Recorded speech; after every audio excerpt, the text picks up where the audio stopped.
ముఖ్యమంత్రి గారు ఇప్పుడు మనం మూసి కట్టడానికి అన్ని అడ్డంకులు ఇవి అవి ప్రతిపక్షాల లొల్లి ఇది అది అన్నీ వస్తూ ఉన్నాయి, మనకు రకరకాల ఇబ్బందులు వస్తూ ఉన్నాయి కదా. ఒక సింపుల్ విషయం ఉంది సార్.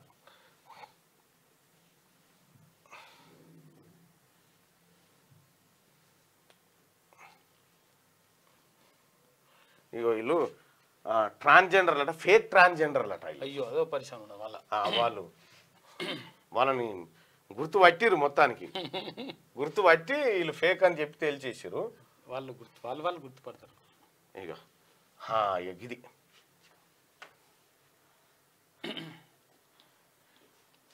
ఇగో సార్, ముఖ్యమంత్రి గారు స్టూడెంట్లే టాయిలెట్ గోడలై హవేలీ గణపూర్ హై స్కూల్లో బాలికల దుస్థితి. బాలికలు 232 మంది ఉన్నా ఒక్క టాయిలెట్ కూడా లేని వైనం.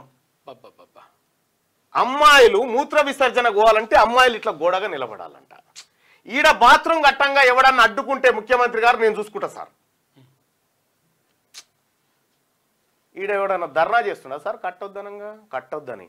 ఇక్కడ ఎంత సిగ్గుచేటంటే మెదక్ జిల్లా హవేలీ గణపురం మండల కేంద్రంలోని జిల్లా పరిషత్ హై స్కూల్లో టాయిలెట్స్ లేక విద్యార్థినుల చుట్టూ నిలబడితే మధ్యలో ఒకరి తర్వాత ఒకరు పని కానివ్వాల్సిన పరిస్థితి నెలకొంది.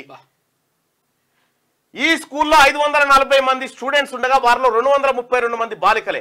గతంలో బాయ్స్ కు ఒకటి గర్ల్స్ కు ఒకటి చొప్పున టాయిలెట్స్ ఉండేవి, కానీ మెయింటెనెన్స్ లేక 2 మూలన పడ్డాయి. గత బీఆర్ఎస్ హయాంలో మన ఊరు మనబడి కింద టాయిలెట్స్ నిర్మాణం చేపట్టారు, కానీ కాంట్రాక్టర్ కు బిల్లులు మంజూరు కాకపోవడంతో పనులు అర్ధాంతరంగా ఆగిపోయాయి. దీంతో బాయ్స్ ఆరు బయట వెళ్తుండగా గర్ల్స్ పరిస్థితి దయనీయంగా మారింది. ఇక దీనికి సమాధానం చెప్పురు సార్. దీనికి ముఖ్యమంత్రి గారు విద్యాశాఖ తమ దగ్గరనే ఉంది కాబట్టి దీనికి సమాధానం చెప్పాలి సార్. ఆడబిడ్డలు వరుసగా గోడ లెక్క నిలబడితే 232 మంది పిల్లలు ఆ బిడ్డలు మూత్ర విసర్జనకు పోవాలి. ఇదా ఎంత సిగ్గు తప్పిన ముచ్చట సార్ ఇది మన ప్రభుత్వానికి? ఇదేనా జరిగేది? హవేలీ గణపురం మెదక్ జిల్లాలో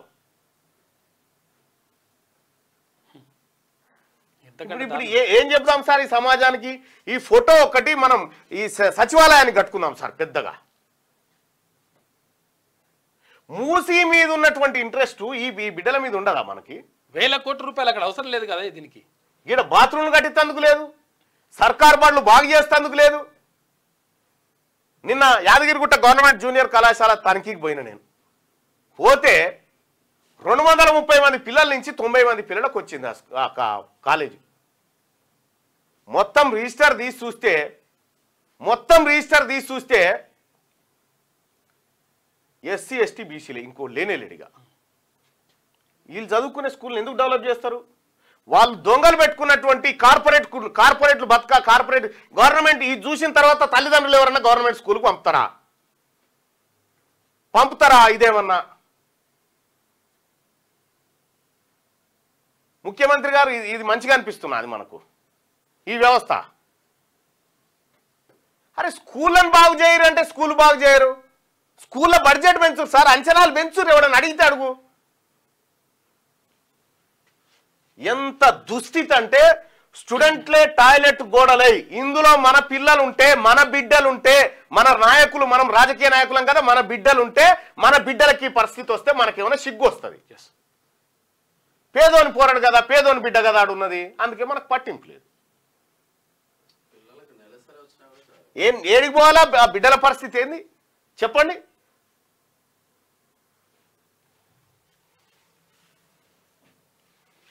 మూసీ కాడ బతిలాడి ఆల్టర్నేట్ ఈడ చూపించారు సార్, వాళ్ళకి ఆల్టర్నేట్ చూపించండి. ఇట్లా ఇది ఉందా ఈ దేశంలో? ఎక్కడైనా ఇది ఉందా? ఇట్లా ఆడబిడ్డలే గోడగా నిలబడి వాళ్ళ అవసరాలు తీర్చుకునేటువంటి పరిస్థితి ఈ దేశంలో ఏమైనా ఉందా?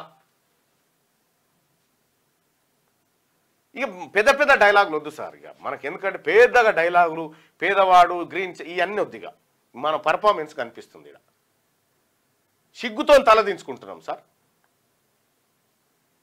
ఇందులో ఈ హవేలీ గణపురానికి సంబంధించి మెదక్ జిల్లా టీం కూడా చెప్తా ఉన్నా, మా టీంకి చెప్తా ఉన్నా. ఈ స్కూల్కు పోయి ఈ స్కూల్లో ఉన్నటువంటి మొత్తం ఏది ఆ డాటా అంతా తీసుకురారు. ఒకసారి డాటా అంతా తీసుకురావి నువ్వు పోయి శ్యామ్ నువ్వు పోయి ఆ స్కూల్లో ఉన్నటువంటి డాటా అంతా నేను లెటర్ ఇస్తా, అది తీసుకొని పోయి ఆ డాటా అంతా తీసుకొని రా. రేపు పొద్దుగాలు చెప్పుకుందాం దీని గురించిగా, సమయం ఎందుకు వృధా. ఇక్కడ మన రాజకీయ నాయకుల పిల్లలు ఉంటేనేమో మనకేమైనా చీమునొత్తురు అనిపించు.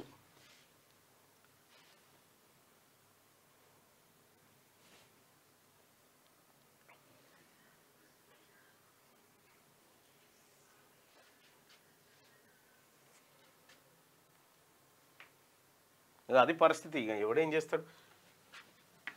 మూసీ మీద ఉన్నటువంటి ఇంట్రెస్ట్ ప్రభుత్వ పాఠశాలలో మూత్రశాలల మీద కూడా ఉండాలి.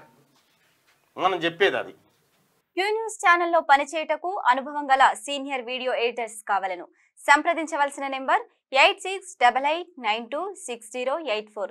qnewsads@gmail.com ను సంప్రదించండి. లైక్ చేయండి.